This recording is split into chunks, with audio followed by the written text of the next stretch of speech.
Aleluia. Podeis aceitar, amados, em nome do Senhor Jesus Cristo. Que alegria a gente estar junto, unidos, em o nome do Senhor Jesus Cristo. Acabamos de celebrar esse nome, apresentar a Ele cânticos de adoração, e agora queremos nos debruçar sobre a palavra de Deus e crer que a palavra de Deus vai trazer nessa noite revelações importantes ao nosso coração. Amém, querido?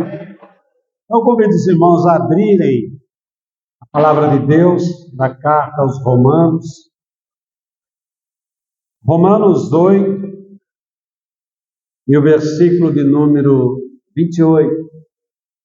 Romanos 8, versículo 28.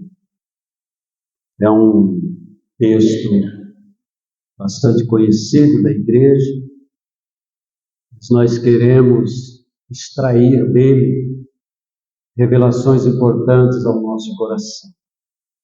Romanos 8, 28 diz assim: e sabemos que todas as coisas cooperam ou contribuem juntamente para o bem daqueles que amam a Deus, daqueles que são chamados segundo o seu propósito. Amém, amados? Eu quero dividir esse versículo em 3 situações importantes. A primeira é: sabemos que todas as coisas contribuem juntamente para o bem. A segunda é: daqueles que amam a Deus. E a terceira: daqueles que são chamados segundo o seu propósito. É importante a gente entender algumas revelações da palavra de Deus. E eu estava vendo alguns teólogos falando que se a Bíblia Sagrada, como nós a temos, ela fosse extinta da Terra, fosse tirada do planeta, mas alguém conseguisse encontrar pelo menos 3 livros, esses 3 livros eles seriam suficientes para revelar o amor e o propósito de Deus para a humanidade. E em um consenso, acredita-se que esses 3 livros são o Evangelho de João, o livro de Atos dos Apóstolos e a carta aos Romanos. Esses 3 livros, eles contêm revelações, informações o suficiente para trazer já uma iluminação ao coração do homem segundo aquilo que é o propósito de Deus. Por que, João? A Bíblia tem 4 evangelhos: Mateus, Marcos, Lucas e João. Os 3 primeiros evangelhos são chamados evangelhos sinóticos, ou semelhantes. Mateus, Marcos e Lucas não destoam muito daquela revelação, o nascimento de Cristo, o seu batismo e o seu ministério, morte e ressurreição. Mas o Evangelho de João traz uma abordagem mais ampla e mais pessoal acerca de Cristo. O Evangelho de João não começa falando da forma como Cristo nasceu. Ele já traz uma revelação mais abrangente, mais poderosa e mais íntima acerca de quem é Jesus Cristo. Então João começa dizendo que a palavra de Deus se fez carne e habitou entre nós. O Evangelho de João começa a revelar Cristo da sua forma mais plena possível. João Batista, quando vê Jesus Cristo vindo para ser batizado, ele aponta para Jesus Cristo diante dos seus discípulos e diante de uma boa parte do povo de Israel, e ele diz: eis aí o Cordeiro de Deus que tira o pecado do mundo. Nessa fala, João Batista revela que Jesus Cristo é o presente de Deus, é o sacrifício de Deus, é a oferta de Deus pela humanidade caída. E que em Jesus Cristo a humanidade encontraria o perdão dos seus pecados, a redenção das suas almas, a justificação das suas vidas. Depois, o próprio Cristo, no Evangelho de João, revela quem ele é. Então ele diz: eu sou a luz do mundo. Aquele que me segue não andará em trevas, mas terá a luz da vida. Ele declara: eu sou o pão vivo que desceu do céu. Eu sou a água viva. Aquele que beber de mim nunca mais terá sede. Ele declara: eu sou o caminho, a verdade e a vida. Ninguém vem ao Pai se não for por mim. Eu sou a ressurreição e a vida. Aquele que crê em mim, ainda que esteja morto, viverá. Então João traz essa revelação do Filho de Deus de uma forma tão pessoal, tão íntima, tão abrangente. O próprio Cristo, no Evangelho de João, ele traz a revelação do Pai. Ele revela que nós temos um Pai no céu, na glória.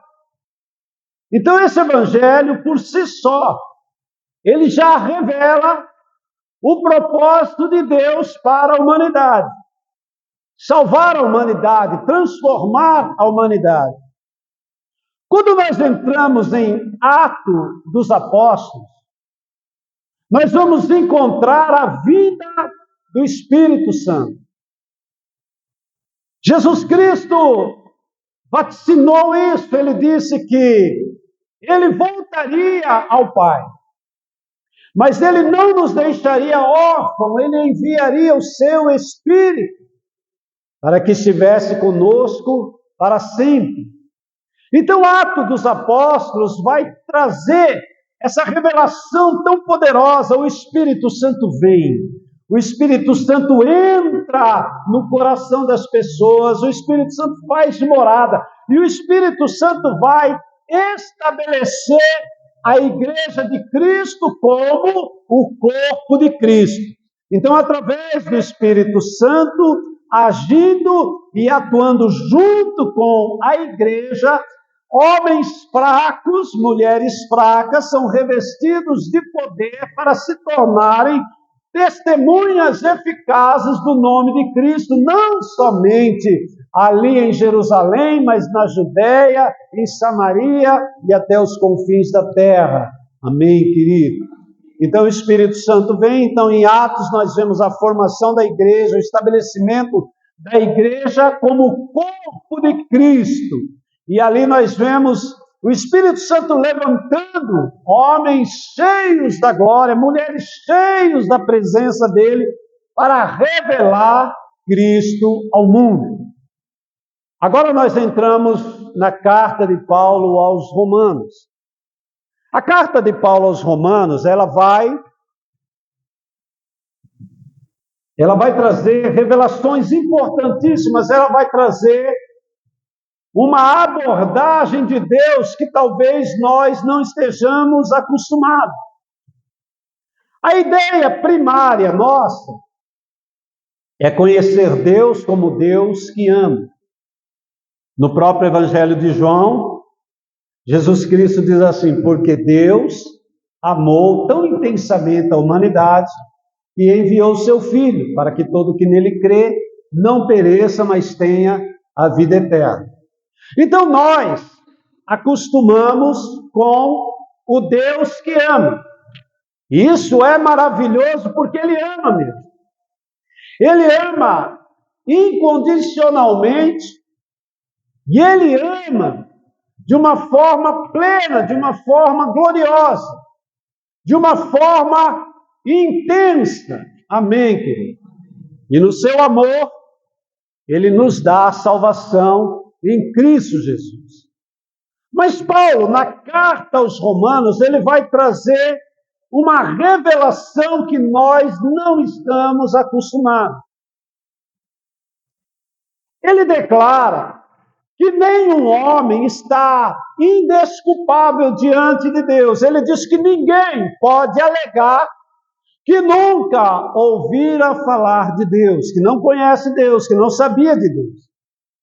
Porque Paulo declara que as coisas que Deus criou, isso incluindo o universo, incluindo a fauna, a flora, incluindo tudo que Deus criou, toda a criação de Deus, revela Deus na nossa vida. Amém, amado? Então aqui, Paulo diz assim: nenhum homem está indesculpável. Nenhum homem pode declarar que Deus não existe. E ele vai trazer uma coisa importante, ele vai dizer assim: porque dos céus se manifesta a ira de Deus. Amém, amado? Veja bem, porque dos céus se manifesta a ira de Deus. Amém, querido? Não perca aqui, deixa o Espírito Santo falar no teu coração, não deixe que nada te roube a atenção. Veja bem, nós não estamos acostumados a falar da ira de Deus. Mas Romanos, ele vai revelar o Deus que ama. Mas ele vai revelar que Deus se ira. E contra o que Deus se ira, mano? Do céu se manifesta a ira de Deus contra todo pecado, contra toda desobediência. Então agora nós começamos a enxergar o Evangelho de uma forma mais plena, mais abrangente. Ninguém pode se desculpar diante de Deus. Deus se ira. Até então eu sabia que Deus amava, mas agora eu sei que Deus se ira. Porque o salário do pecado é a morte. Mas o dom gratuito de Deus é a vida eterna. Então Paulo é usado pelo Espírito Santo para sintetizar o Evangelho de uma forma mais reveladora aos nossos corações. Isso significa que todos nós devemos estudar a carta aos Romanos para compreender o Evangelho de uma forma plena e absoluta. Amém, querido? Na carta aos Romanos, Paulo vai trazer de uma forma mais clara uma fala de Cristo no Evangelho de João. Porque no Evangelho de João, Cristo coloca um princípio que só vai ser entendido mais plenamente a partir da revelação de Romanos. Então, lá no Evangelho de João, Jesus Cristo declara o seguinte: necessário vos é nascer de novo. Cristo vai falar do novo nascimento. Mas se nós tivermos apenas o Evangelho de João, sem a carta aos Romanos, nós vamos ter uma dificuldade imensa para entender o que é nascer de novo. Podemos ter uma ideia, mas não vamos ter uma completude daquilo que Cristo está falando. Paulo é levantado pelo Espírito Santo de Deus para trazer luz em tudo aquilo que aconteceu nos evangelhos, em Atos, e trazer uma abordagem sintetizada e de uma forma lúdica para que todos nós possamos entender. Amém, querido? Então Paulo vai explicar o que é nascer de novo. Lá na carta aos Romanos, no capítulo 6 e no versículo 6, ele vai trazer toda a clareza possível sobre o que é nascer de novo. Então ele vai trazer os princípios para que nós possamos entender e aplicar na nossa vida. Então ele diz assim: sabendo isso, o nosso homem velho. Então vamos dar uma pausa aqui. Jesus Cristo disse: necessário vos é nascer de novo. Aquele que é nascido da carne é carne, mas aquele que é nascido do Espírito é Espírito. Então Paulo vai trazer luz sobre isso. Ele diz assim: o nosso velho homem. Quem é o nosso velho homem, amado? O nosso velho homem somos nós sem Cristo. É tudo que eu sou antes de eu entregar a minha vida para Cristo. Então, antes de conhecer a Cristo ou de ser conhecido por Cristo, eu era um velho homem. E o que um velho homem faz? Um velho homem peca. E por que um velho homem peca? Porque ele é escravo do pecado. Existe uma lei sobre a vida dele que o fará pecar. Ele peca porque ele nasceu só para isso, porque toda a sua formação é para o pecado. Ele é uma velha criatura, ele não tem Deus, ele não tem iluminação, ele não tem o Espírito Santo, ele não sabe de nada, ele é um velho homem. Então o velho homem vai pecar porque a única coisa que ele aprendeu na vida foi pecar. Então Paulo diz que o nosso velho homem, ele precisa ser crucificado, ele vai ser crucificado junto com Cristo. Então, quando eu recebo Cristo pela fé, eu também estou recebendo a revelação de que o meu velho homem foi crucificado. Amém, querido? Amém. E por que ele foi crucificado? Paulo diz assim: sabendo isso, nosso velho homem foi crucificado para quê? Para que o corpo do pecado fosse desfeito. O que é o corpo do pecado? É o velho homem em ação. É tudo que nós somos agindo como uma velha criatura sem Deus. Então esse homem velho foi crucificado, esse corpo pecaminoso, esse desejo pelo pecado, ele vai ser desfeito. Para quê? Paulo explica: para que não mais obedeçamos ao pecado. Amém, querido? Então veja o processo. Irmão, veja o processo. Entenda o processo. Aceite esse processo na sua vida. Velho homem crucificado, corpo do pecado desfeito. Não mais obedecemos ao pecado. Então, eu vou entendendo pelo Evangelho de João, pela carta de Atos dos Apóstolos, pela carta aos Romanos, todo o complexo poder de Deus, a glória de Deus, a revelação de Deus através do Evangelho para fazer de mim alguém transformado a partir do seu propósito. Amém, querido? Então, nós chegamos agora nesse texto, e eu entendo que esse texto, se não for entendido a partir do todo o contexto de Romanos, todo o contexto de Atos dos Apóstolos, todo o contexto do Evangelho de João, nós podemos estar fazendo um mau uso desse Evangelho, ou dessa revelação. Por que é que pessoas vêm para Cristo e acontece coisas na vida dessa pessoa que veio para Cristo e ela se decepciona com o Evangelho? Então uma pessoa vem para a igreja, ela ouve a palavra, ela recebe Cristo e ela agora imagina assim: agora eu sou crente, não vai acontecer mais nada na minha vida de mal, porque a Bíblia está dizendo que todas as coisas cooperam juntamente para o meu bem. Eu transformo isso num mantra, eu fico repetindo e declarando. E então, quando acontece alguma coisa contrária, eu fico decepcionado com Deus, porque eu imagino que Deus se descuidou de mim em algum momento da história e aconteceu uma coisa ruim na minha vida. E aí eu não entendo.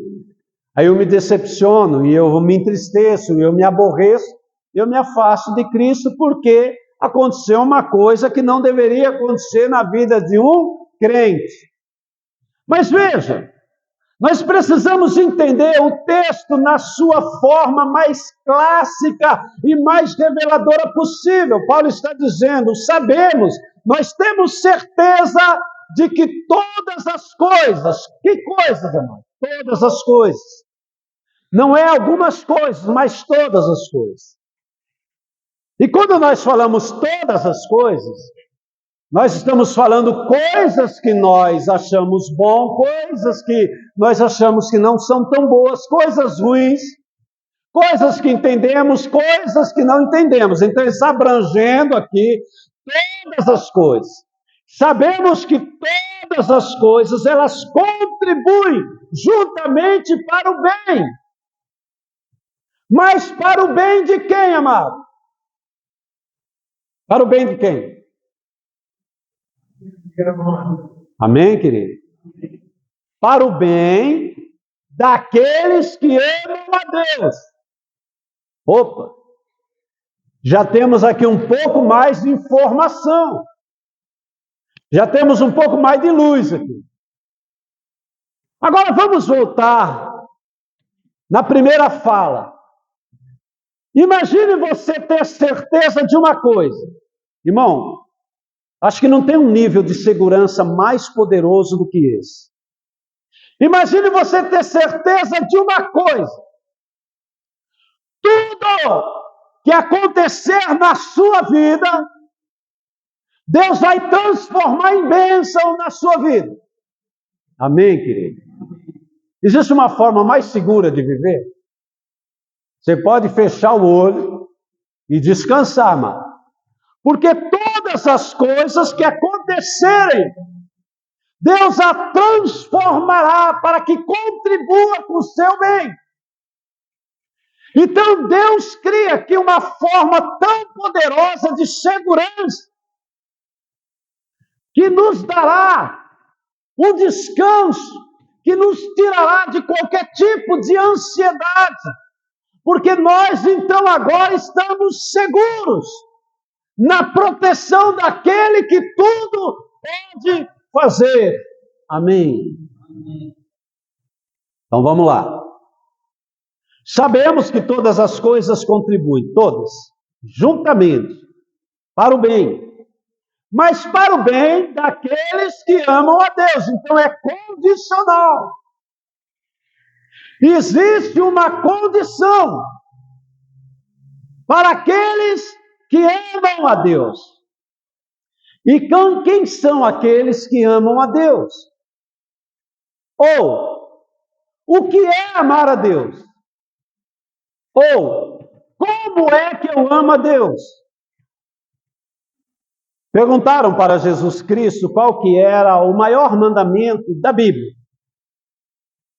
E ele diz assim: amarás o Senhor teu Deus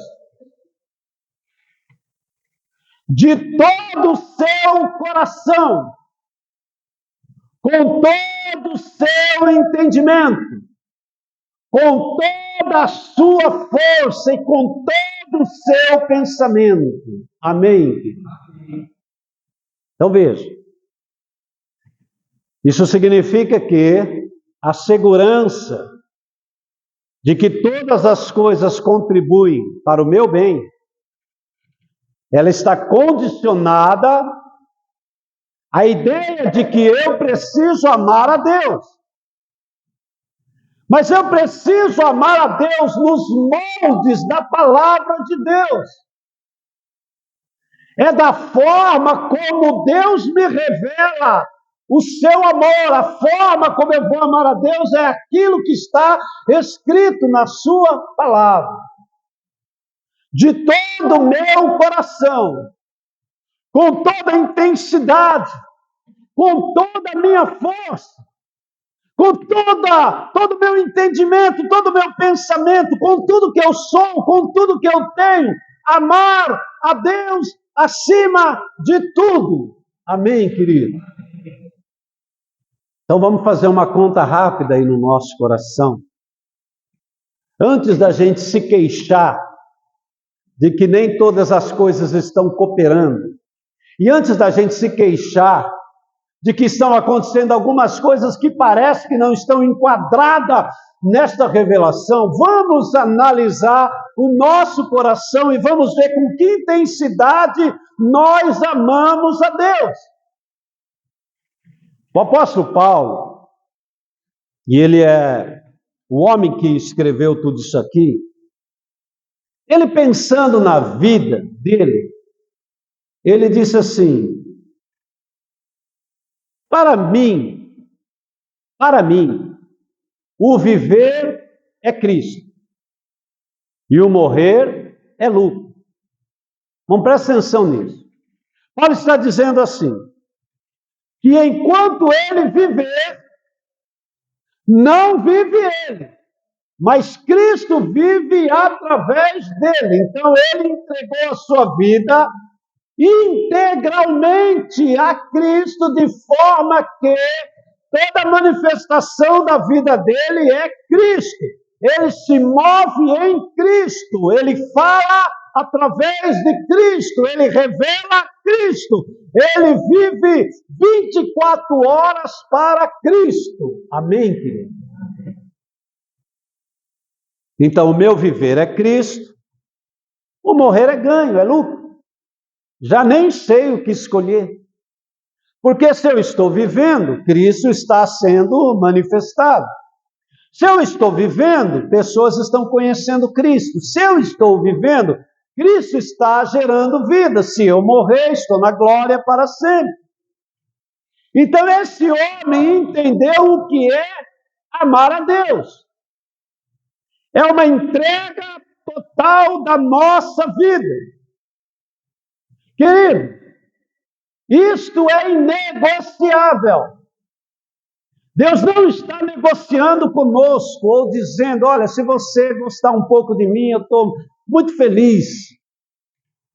Olha, se você puder pelo menos de vez em quando falar do meu amor, se de vez em quando você puder cantar em um corinho para mim, eu estou feliz. Irmão, tem coisas que Deus não negocia. E uma das coisas que ele não negocia é essa questão. O nosso coração não pode ter nenhum tipo de divisão. O nosso coração não pode abrigar dois tipos de amores. O nosso coração não pode ter dois senhores. Ele não vai negociar conosco isso. Ou ele é o nosso Senhor integralmente, ou eu o amo com todo o meu coração, ou nem o amo. Jesus disse assim: quem não é por mim, logo é contra mim. Quem não ajunta comigo, logo espalha. Então veja que são coisas que Deus não negocia conosco. Então amar a Deus é amar da forma mais plena possível. De sorte que Deus se torna a única expressão da nossa vida. Vivemos por Ele, vivemos nele, vivemos para Ele. Então tudo que nós falamos, pensamos ou agimos é por causa dele. Amém. Porque dele, por Ele e para Ele são todas as coisas. Irmãos, é a palavra que está dizendo. Então, amar a Deus, então, para que eu possa reivindicar essa segurança poderosa, para que eu possa reivindicar esta palavra e poder descansar na presença de Deus, sabendo que tudo que acontecer na minha vida, não importa o que acontecer, não importa a circunstância, não importa tudo que acontecer, Deus vai transformar em bênção, vai redundar em bênção para mim, para que eu possa descansar nessa promessa. Eu só preciso saber uma coisa: quanto eu amo a Deus. Amém. Deus está no topo das minhas prioridades. Deus está em primeiro lugar na minha vida. Deus é o meu primeiro pensamento. Deus é a minha alegria. Eu estou consultando a Deus acerca do que eu vou fazer, pensar ou falar. Isso é amor. Amém, querido? Amém. Isso é amar a Deus. Então Ele está no topo da minha lista, Ele é minha prioridade, Ele é meu amor, Ele é tudo para mim. Então, quando eu entendo isso, quando eu revelo isso, eu posso descansar sobre tudo que acontecer na minha vida. Eu posso ter certeza que o bom que acontecer, o mal que acontecer, o que eu entendi, o que eu não entendi, seja algo grande, seja algo pequeno, não importa, tudo aquilo será transformado juntamente para o meu bem. Amém, querido? Eu sei o pensamento que eu tenho acerca de vós, pensamento de bem. Irmãos, o prazer de Deus é o bem. O prazer de Deus é gerar vida. O prazer de Deus é a nossa segurança. Então, toda a ação de Deus é para que todas as coisas realmente possam contribuir juntamente para o nosso bem. Amém, querido? Eu estava vendo o testemunho de uma pessoa, isso foi em década de 70, 70 e poucos. E essa pessoa é temente a Deus, e ela ama Deus. Uma mulher. E ela foi fazer uma viagem de avião. Irmão, presta atenção nisso. Quando eles sentaram no avião, e foi dada a ordem para que todos colocassem os cintos de segurança, e todos clicaram, ela escutou todo mundo clicando aqueles cintos, o dela não fechou. Deu um problema, ela não conseguiu, e ela, com vergonha de chamar a aeromoça, deixou ali no colo, quieto, mas aberto.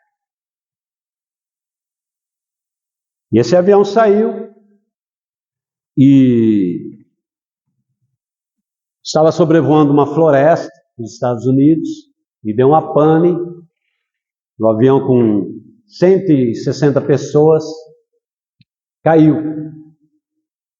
E quando esse avião caiu, ele se partiu em 3 pedaços.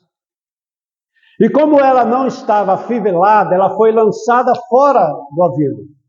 Quando ele colidiu, como ela não estava presa, no bater ela caiu para fora. Ela quebrou a bacia, as pernas, mas ela não morreu. Das 160 pessoas, só ela sobreviveu. Mas era uma floresta. E ela ficou deitada ali, com a bacia quebrada, as pernas, mas sobreviveu. E uma voz dizia para ela: se acalme, tudo está sob controle. Fique calmo, fique calmo. E ela ouvia, ela disse que ouvia claramente. Fique calmo. E passou um dia, e bateu uma sede muito forte. E uma voz disse assim: Estenda as suas mãos, ela não tinha quase movimento, as mãos apenas. Você vai encontrar um pedaço de papel alumínio. Ela estende a mão e traz aquele papel alumínio. E a avó dizia, faça uma conchinha com ele, como se fosse um prato. E deixa aí. Ela com muita sede, ela deixou aquela... Fez uma cumbuquinha ali, deixou do lado, daqui a pouco começou a chover. Encheu ali, e ela tomou água. E ela ficou naquela posição durante 7 dias. E praticamente todos os dias chovia e ela tomava água, e aquela água a manteve viva até que chegasse o socorro. Então saiu nas manchetes aquela reportagem, porque ninguém entendia, porque somente ela sobreviveu.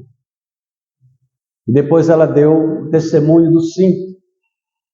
Então aquele cinto que não fechou com defeito, era uma provisão de Deus. A voz falando com ela era uma provisão de Deus. Então ela foi salva, porque tudo cooperou para o bem dela, embora fosse algo extraordinariamente assustador. Ela sobreviveu para glorificar a Deus e revelar o nome de Deus através de um milagre. Amém. Então vamos pensar em todas as circunstâncias que acontecem na nossa vida. Como nós podemos enxergar a mão de Deus, mesmo na adversidade, na enfermidade, na dor, na agonia? Querido, nós precisamos criar pela fé um mecanismo de segurança para nós não desistirmos de Deus. Amém, querido? Então, se a palavra de Deus está dizendo, e ela está dizendo, que todas as coisas vão contribuir juntamente para o meu bem, eu preciso crer de todo o meu coração. Amém, querido? Porque eu amo a Deus. Eu amo a Deus. Deus é tudo para mim. Se você ama Deus, creia nessa promessa. Ela é para você, querido. Ela é real. Para que você não desanime, para que você não volte para trás, para que você não perca a sua esperança. Todas as coisas, as que você entende, as que você não entende, as que você desconhece, as que são boas, as que são ruins, Deus vai transformar em bênção. Amém, amado?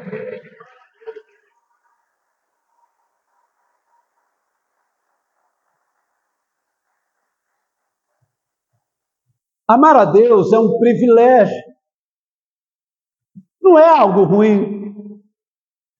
Às vezes, no nosso conceito, a gente imagina que amar a Deus vai, de alguma forma, tirar alguma coisa de nós, cercear a nossa vida de algum privilégio, de alguma coisa boa. Não, amar a Deus deve ser a prioridade da nossa vida. Toda a nossa luta é para revelar a Deus o nosso amor. Então agora é um exercício da minha vida. É para mostrar a Deus que eu amo. E como é que eu mostro a Ele que eu amo? Cumprindo a sua vontade. Qual é a sua vontade? É que eu revele Cristo ao mundo. É que a minha vida revele Cristo. É que eu viva de tal forma que Cristo seja encontrado em mim. Amém, amado. Talvez uma das maiores decepções seja a forma como o mundo nos vê. Paulo vai dizer que o mundo geme, esperando o quê, amado? A manifestação dos filhos de Deus. Imagine uma coisa: as pessoas estão morrendo, as pessoas estão perdidas. Esses dias eu estava ali naquela caixa d'água do funil ali da Potirendaba, e a Rose atravessou a pista para comprar ração, e eu fiquei ali esperando em frente àquela quitanda. Eu vi um jovem sentado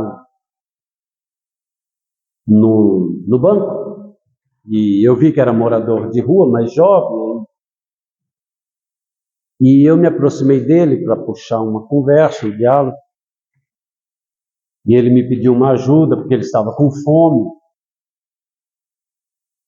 e ele declarou que não usaria o dinheiro para droga, para nada, era fome mesmo, e eu ajudei.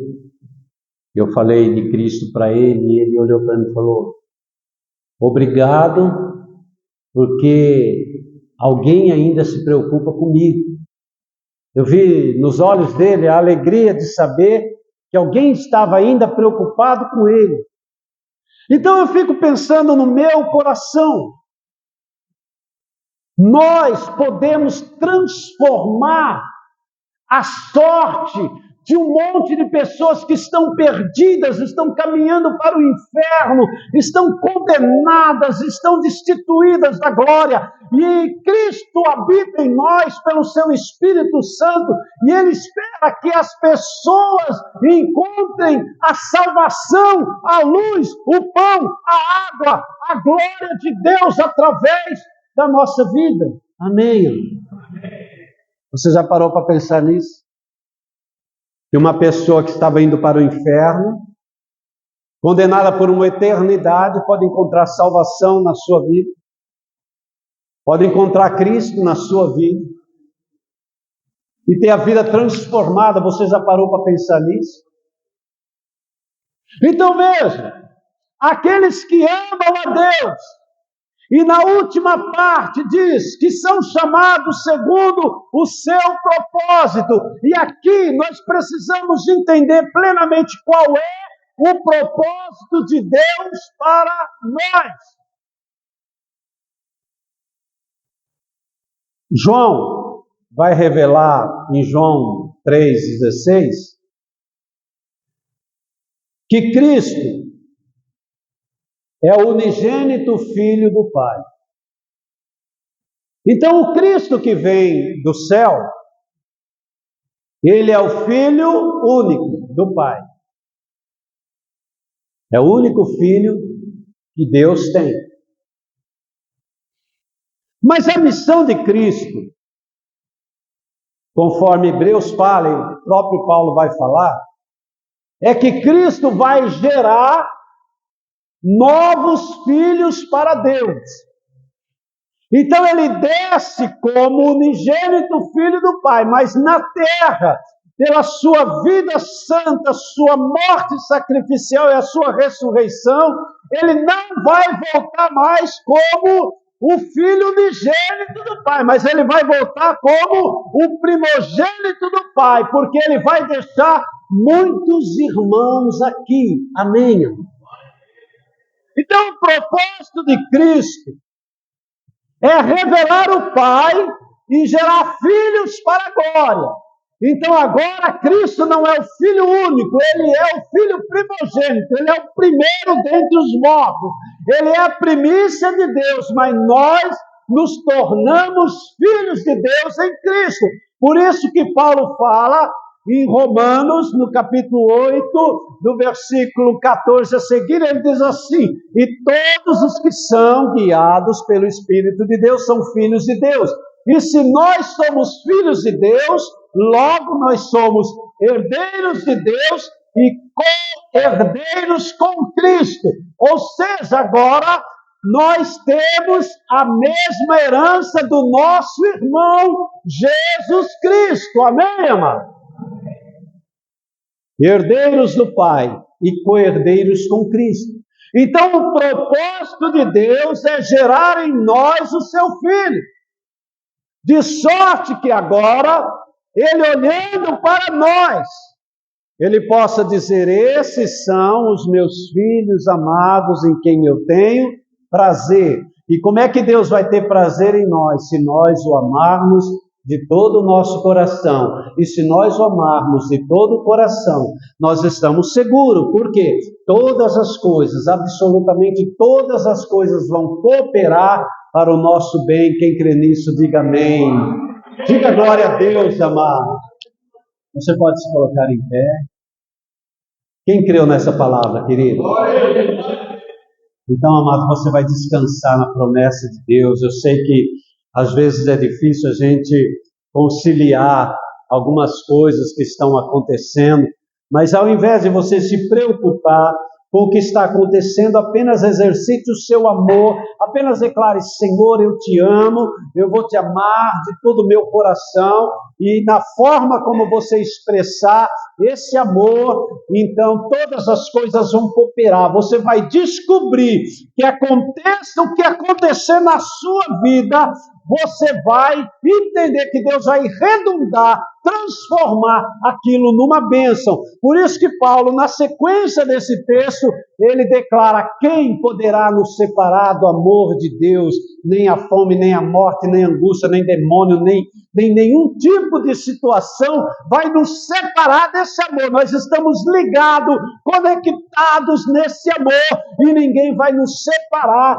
porque nós amamos a Deus. E se nós amamos a Deus, podemos descansar na sua promessa. Todas as coisas cooperam, querido, todas as coisas. Aquela